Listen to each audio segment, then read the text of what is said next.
Hello，我係 Matthew。啱啱有朋友咧就提示我，原來喺 Windows 11上邊咧，而家咧有一個咧直接咧話音輸入嘅功能。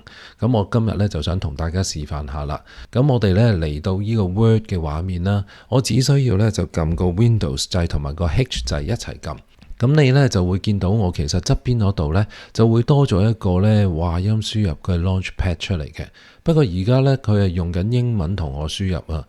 咁我為咗咧要輸入翻廣東話咧，我咧就要再撳一次 Windows Space 掣。咁當我撳 Windows Space 掣嘅時候咧，佢就會開始咧就幫我去幫我輸入啲廣東話咯。咁你見到我而家一路輸入嗰陣時候咧，佢就我一路講嘢嘅時候咧，佢就一路幫我輸入啦。好啦，我而家嚟到咧 PowerPoint 嗰度啦。咁我而家只需要咧撳呢個嘅 Windows 掣同埋 H 掣一齊撳，咁你就見到我側邊呢個 Launchpad 咧就走翻出嚟啦。咁因為我之前已經教咗做廣東話，所以咧佢繼續用廣東話幫我輸入。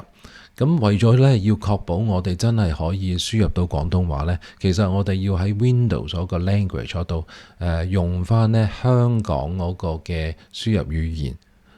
咁為咗要確保咧，我哋可以輸入到廣東話咧，我哋咧要去翻 Windows 嗰個嘅 settings 嗰度，咁就揀翻嗰個語言嘅輸入咧，係用緊咧Chinese Traditional Hong Kong SAR，咁你先至可以輸入到廣東話嘅。